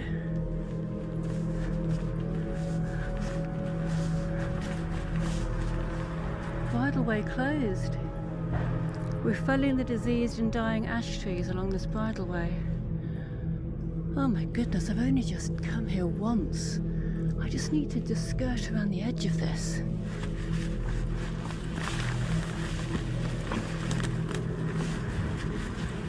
Great. That means I'll be all alone. Except if other naughty people who are willing to go through tape come down here. Oh. She found a nice secluded spot with a view of the valley and started setting up camp. There was no one else around, at least not visibly. Just a distant shape of a house about half a kilometer away. At first it felt peaceful, but that kind of peace can turn on you fast when you're alone. Later that night, Leslie spotted a flashlight down in the valley, just a single beam bobbing through the dark. She figured it was someone out for a walk, but then they changed direction. They started coming toward her tent. She turned off her own light and stayed still, watching, waiting. And sure enough, the figure kept coming. No obvious reason, no other campsites nearby, no gear, just a flashlight and a steady pace. That was all it took. Leslie grabbed her phone, keys, and jacket, left everything else behind and slipped into the trees. Don't know if you can see that, but there's somebody walking down the bottom of the valley there with a torch. I'm sure they're fine and innocent. But I've turned all my lights off until they've walked by. That person with the torch going along, I was about to set the camera up, and I was about to say, oh, I'm on a hilltop and I can see they're about to leave the valley, so that's good. But they didn't. They came back, sort of towards the tent, and I just thought, oh shit. The camera, in fact the camera is what I was worried about. First time I've used this, Insta360, my first ever camera. It's funny how I was packing that, wanting to make sure that was okay. And my hip belt I wear, so it's got my mobile and keys, so I just got my rucksack on, left the tent, and hid down in the trees to make sure they went, because I also wanted to check what they were doing, rather than just, me leaving. And eventually they left. I don't know, I was spooked by then. So I found a different spot. I'll show you this spot, just about 10 minutes around. She crouched low and watched, heart racing, hoping whoever it was would just pass through. Eventually, after 10 long minutes, the light turned and faded back down the hill. Leslie didn't go back to her tent. Instead, she walked a little farther out and picked a new spot, somewhere she could still see the sky but with more cover. She tried to calm down. The stars came out clear and sharp. She even caught a glimpse of Venus, Jupiter, and Mars all lined up. That moment should have been magical, but she couldn't shake the tension in her chest. The new campsite wasn't great. Uneven ground, cold air, the kind of silence that presses in. She tried to sleep, but it didn't really happen. Her mind kept circling back to that figure. Why were they out there? Why approach her tent? By morning, she made up her mind. She packed up and made the walk back to her car. What did you do? I'm 10 minutes away, but I feel safe because it's just a different tucked away corner. I'm just looking down on the ridgeway. I don't know, I didn't want to give up. I didn't want to go back to the car and give up. I know that everyone says, oh, follow your instincts and do that. When I saw this, I thought, no, I'm going to be here, at least for the evening. I think it's so rough and bumpy here, I'm not sure I can sleep. So I'm going to have dinner, practice with the camera, and see how I feel when it comes to bedtime. Gotta get the food on. And Mars, which I've never really known about before, but Mars, it's so red. That's over in the east. So I feel safe and secure to stay now that I've seen those planets and had a little drinky. But I'm in an incredibly difficult pitch. It's completely lumpy and sideways. I just didn't want to go back to the car, so I was all stubborn, but it's awful. Still turning the whole thing over in her head. Maybe it was nothing. Maybe it was just a hiker who got curious. But maybe it wasn't. And that's what stuck with her, not knowing. That quiet nagging feeling that something was off. On January 24th, 2023, Zach and Allie were living out another day on the road. They'd been traveling full-time in their van with their dogs, sharing bits of that lifestyle online. Camp spot, scenic views, quiet mornings. But that day wasn't about any of that. That day was survival. It started with a weather alert around 10:50 in the morning. Tornado watch, pretty normal in that part of the country. They checked the radar, listened to updates. Forecasters said the storm might pass them by. So, like most people, they stayed aware, but not alarmed. Then things changed. Fast. By 1 p.m., the forecast shifted from cautious to urgent. A long line of storms almost 80 miles wide had formed, and this time it wasn't veering off. It was heading straight toward them. A tornado had already touched down. The alerts weren't just warnings anymore. This was real.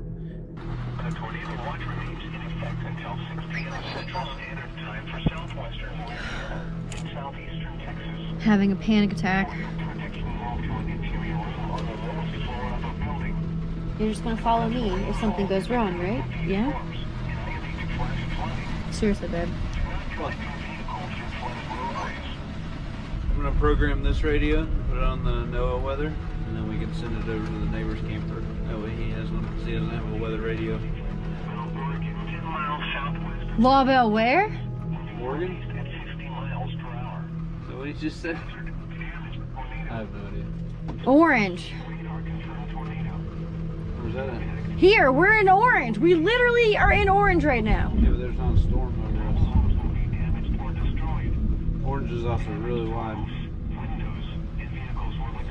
Yeah, it's like way left western. Okay. Okay, hold on. It's getting smaller. Yeah, that's... Oh, it went above us. Zach and Allie looked at the road, thought about making a run for it, but the highway out of there led right into the storm's path. The van, which they called home, wasn't going to protect them, and they didn't have a proper shelter nearby. So in that moment, with seconds to act, they did the only thing they could. They grabbed their dogs, left the van behind, and ran for a ditch. It wasn't ideal, but it was their best shot. The wind picked up fast. The sky turned that sickly green you only ever hear about in storm stories. Sirens wailed in the distance. They laid low, holding on to their dogs, trying to stay anchored while debris ripped through the air around them. For a few minutes, it felt like the storm was trying to peel the ground open. Then, silence. That post-storm kind of quiet where the air still feels heavy and you don't quite know what you'll find when you stand up.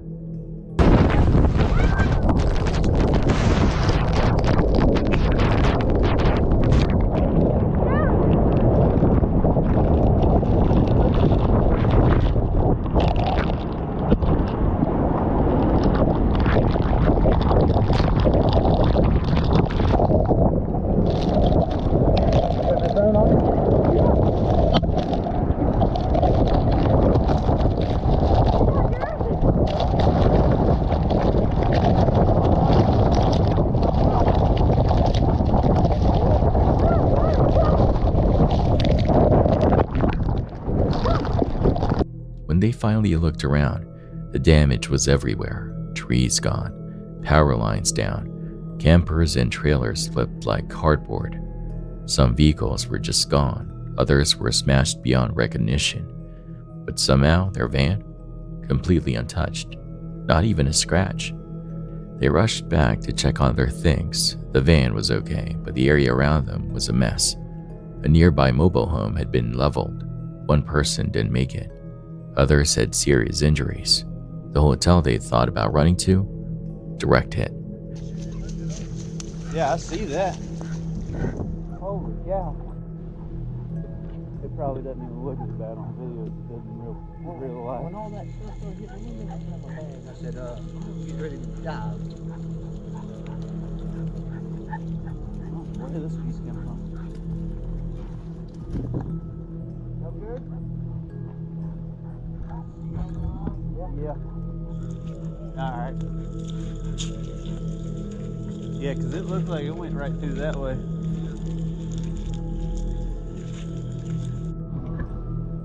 You hear them sirens?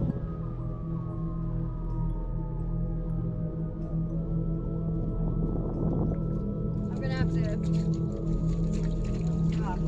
clean up a bit in here. It's a bit, there's like debris everywhere in the van right this minute. I mean, I'm just happy we didn't like tip over and go crazy, because we could have tipped over. It could have been a lot worse, but there is debris all inside the van, and we still are under a tornado watch, so I'm like really shaky. That's the worst of it though. Oh? Hey, do you see all that tin? What the hell was that? Tin. It took a while for that to sink in. That split-second call to leave the van and stay low probably saved their lives. It also changed how they look at life on the road. They've had good memories, beautiful places, quiet nights under the stars, but that storm reminded them how fast everything can change. Because sometimes, it's not about how prepared you think you are. It's about what you do with the few seconds you've got. Lucas Brunel's known for going off the beaten path. He's an experienced cyclist, big on outdoor adventures and usually not the type to get rattled easily. But during a bush camping trip on Martha's Vineyard, something happened that caught him completely off guard. Well, this has been amazing, staying at my parents' and riding around Martha's Vineyard, and we're gonna venture out because today is Kevin's last day here. See the cliffs and some paths and some cold water swimming on a very clean beach, cleanest on the East Coast probably, up at Aquina. And we're gonna do some bush camping after that, and then in the morning we're gonna do some rock diving at another beach. So anyway, yeah, it's gonna be a cold ass night. I'm already kind of cold right now, but apparently tonight it's gonna be like 60 degrees or something. So yeah. Yeah, cold. Yeah, but we're used to those temperatures and camping and all kinds of weird stuff. So anyway, let the journey begin. It started off like any of his other trips, riding along the coast, swimming, weaving through forest trails.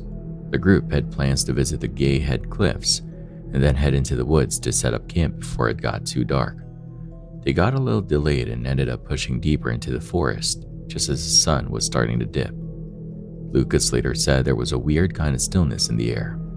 Not enough to raise any alarms right away, but enough to make you take notice. The kind of quiet where even the usual background noise of birds or wind feels muted. They found a small clearing on a hill, not bad for setting up camp.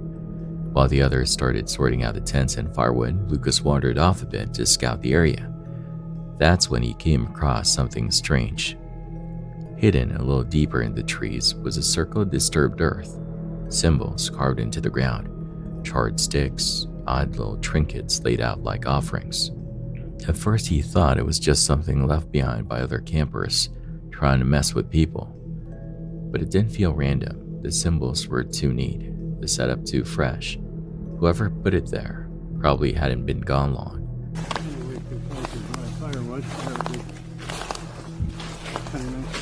Yeah.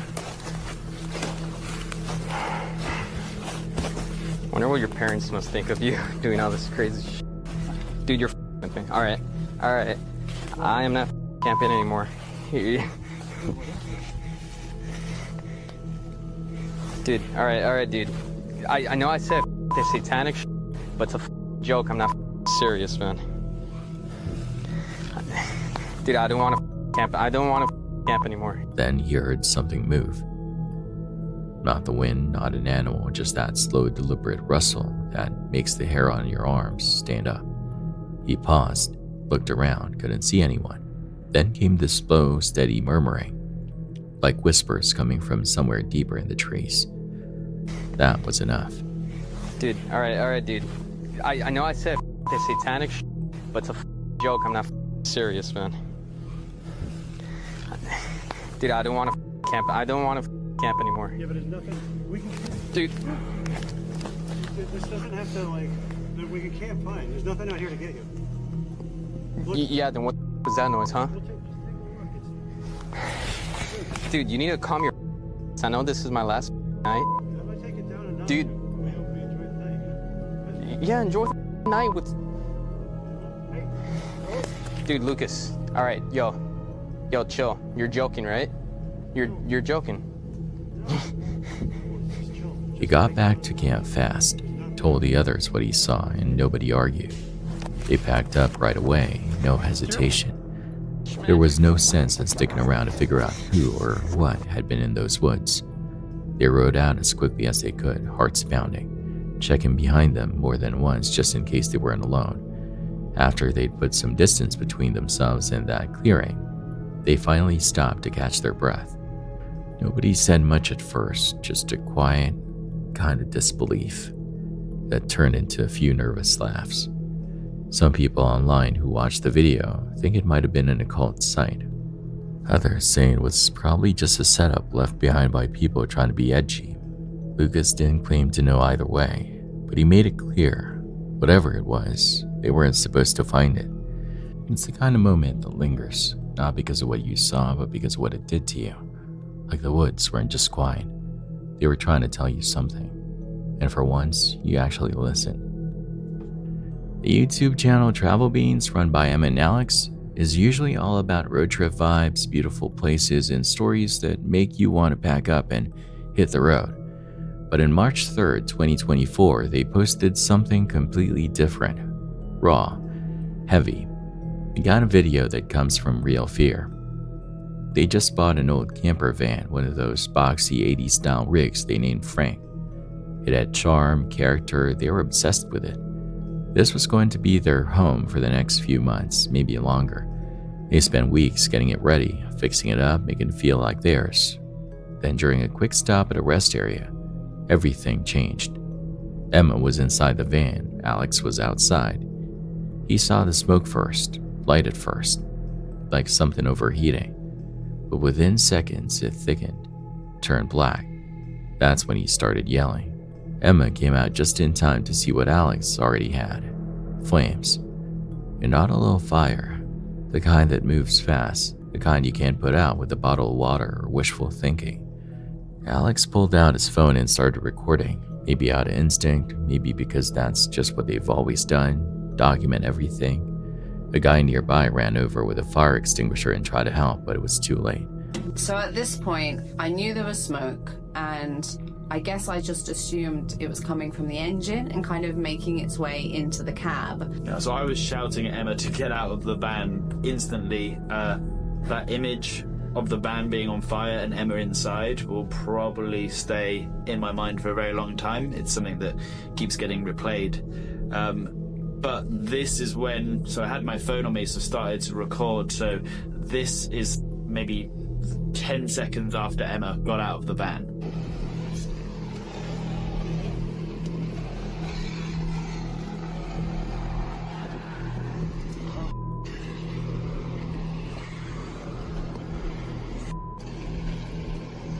What have we got in there? Battery in there. This man was an absolute hero. He was just there trying his hardest to put this out with his fire extinguisher, and he was just kept trying and trying, probably for way longer than he should have done, putting himself in danger, really. Like, the amount of smoke, it was terrifying. It then got to the point where he couldn't fight the fire anymore, and he just turned and ran. And at this point for us, we then did the same to try. The flames were already taken over. Within minutes, their van was gone. They backed away and watched it burn. Their clothes, their gear, every bit of planning. As soon as I felt that we were 10 actually minutes. safe and far enough away from the van, I just was hit by this wave of emotion, and I just cried my eyes out. And we're safe. We're safe. Has anybody called 911? No, we just ran out. Someone came with a fire extinguisher, and then So this just happened? just happened. We were driving it 2 minutes ago. Yeah, please, thank you. Oh God. It was really surreal at that point because up until that point, sort of, you know, especially when the guy was, you know, fighting the fire with that extinguisher and everything, you had this like sense of like, okay, what can we do? How can we fix this? But at that point, we just relinquished all sense of control over the situation. All we could do was just be spectators in this. The fire department turned up extremely quickly within a few minutes of it going up. They were amazing. Yeah, so good, but unfortunately the fire was just so quick. Firefighters showed up, but there wasn't much left to save, just a charred frame. People nearby were kind. Someone gave them a ride, strangers offered help. But once the smoke cleared, and it was just them again, the reality hit hard. Emma broke down because that van wasn't just a vehicle. It was a whole dream. And if she'd stayed inside a few seconds longer, the loss could have been much worse. That's what stuck with them. They never got a clear answer on what caused it, probably electrical, old wiring somewhere. But at that point, it didn't really matter. What mattered was getting out. The road trip didn't happen, not the way they'd planned, but they walked away with something else. Gratitude for each other, for the strangers who helped, for the fact that even though everything they owned was gone, they were still here, still together. This video was uploaded just a few weeks ago.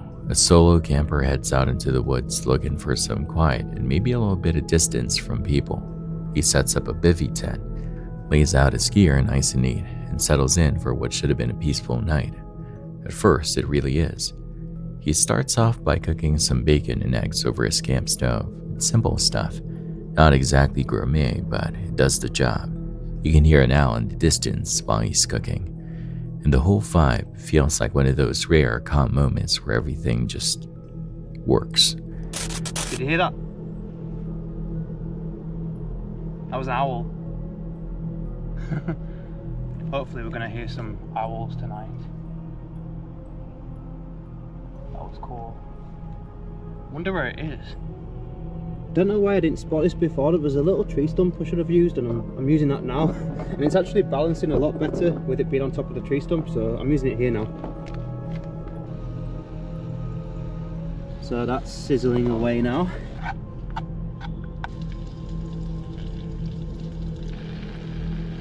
So this is cooking quite well, to be fair. It's browning up a little bit. Smells good. Almost there with this one.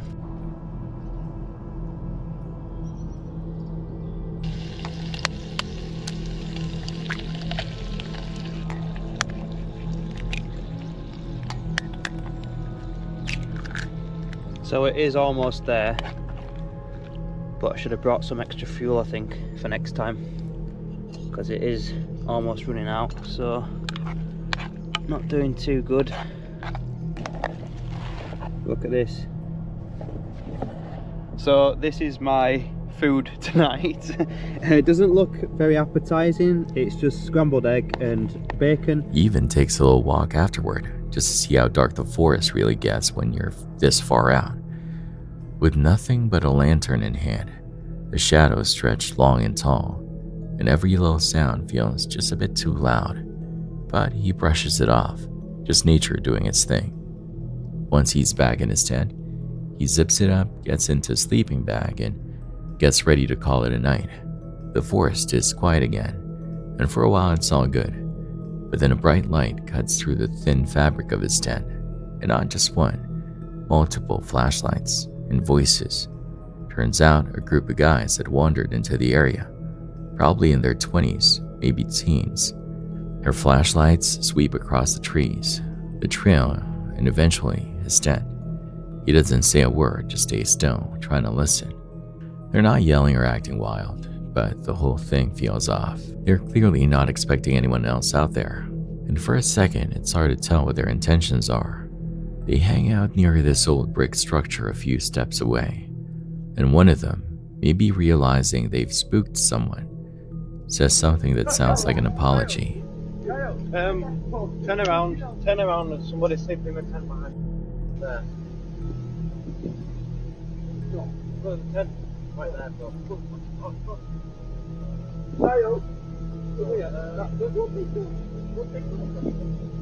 Hello?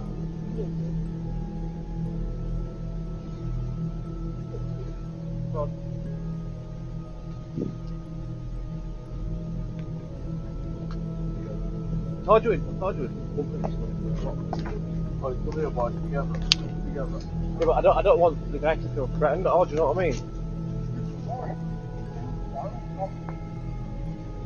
Yeah, leave him to it, mate, let's go. He's got a body cut, look, he's got a trail cam there, look. What do you mean, a trail cam? Look on the tree, that's it. You're right. Oh, sorry, we just stumbled across you, mate, hi, man. No, it's alright, no worries. You doing okay though? Tell you what, go down that way. There's like a bit of a dig. Is that? Yeah, like a bit of a. Then they left. But even after they leave, that feeling of being watched doesn't. The camper just lies there, waiting, half expecting them to come back. And to make things worse, his bivvy tent starts dripping from the inside. Condensation building up and falling onto his sleeping bag. It's cold, it's damp, and sleep's out of the question.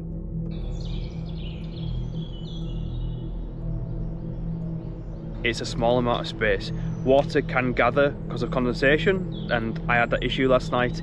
And with it being a trespass tent as well, I've read reviews online, and apparently it's really, really bad for getting like loads of condensation on top of the walls and on the sides of the tent, so on the ceiling of the tent. So it's not the best tent, I'd say. I mean, and I just get soaked. I can already feel it now, like on my hands, just like water, like condensation. It's not good. It's quite an uncomfortable feeling, to be fair. But what a beautiful morning it is.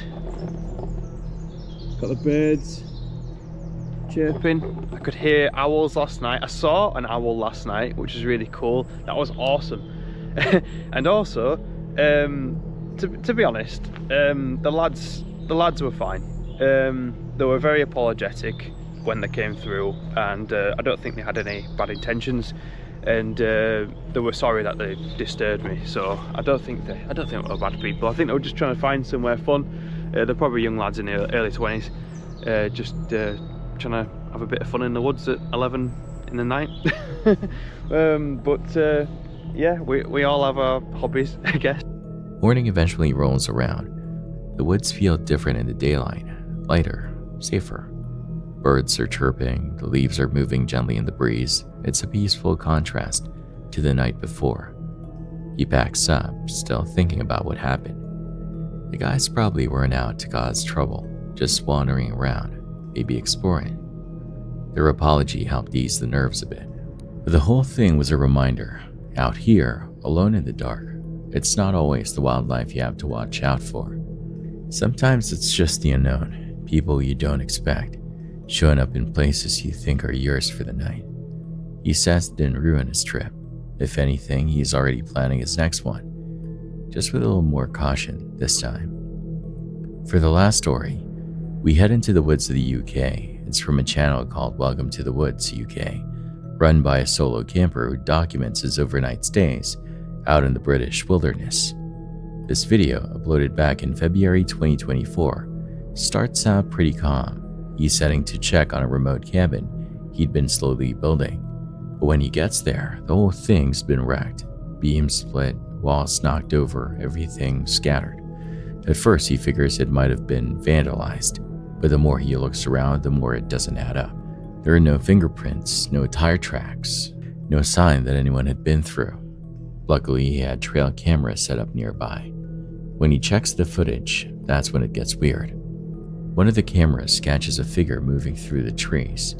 Doing a bit of wildlife photography, but whoever it is shouldn't be there. They haven't got permission to be there. It's only me. I've never seen anyone in the 2 years that I know in there, even on any of the trail cams. Now, trail cam 1 didn't do very well. It's dark, but the shape looks like someone in a ghillie suit, completely camouflaged, almost blending with the forest. And according to the landowner, the YouTuber is the only person allowed in that area. Whoever this was, they weren't supposed to be there. So instead of leaving, he decides to stay the night, not to provoke anything, just to keep watch. He sets up a tent, rigs a tripwire alarm around the perimeter that's supposed to go off if anyone approaches, and settles in. The rain starts up after sundown, tapping gently on the tent, but somewhere around midnight, he starts hearing something. Footsteps, slow, steady ones, about 40 yards out. Not close enough to trigger the alarm, but close enough to hear.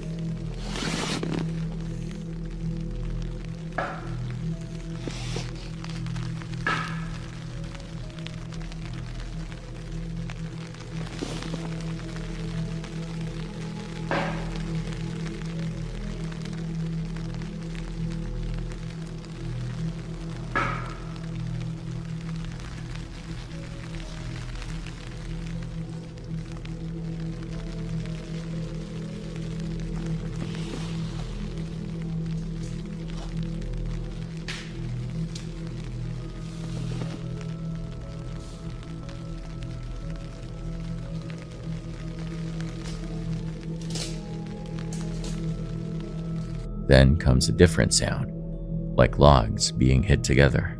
Not constant, just now and then. Loud enough to know it's not nothing. He doesn't go outside, just stays in the tent listening. There's a rhythm to the sounds, like someone wants to be heard but not seen. Every time it dies down, there's a stretch of silence that almost feels worse. Then it starts again, and the cycle repeats. By morning, everything's quiet. He steps outside expecting to find something, but the alarm's untouched. No footprints, no signs that anything came near the camp at all. It's like the forest swallowed it all up. He wonders if maybe someone was chopping wood in the dark, but why stay just out of reach? Why sneak around in a ghillie suit? Between the destroyed cabin, the shadowy figure on camera, and whatever was pacing just outside his camp, it's clear someone or something was out there. Watching, waiting, maybe just passing through, or maybe making a point. Either way, the message was clear. He wasn't alone. If you're still here, seriously, thank you. If you enjoyed watching or listening, consider hitting the like button and subscribing to the channel. It helps me keep doing what I love and brings you more of what you enjoy. Stay safe out there.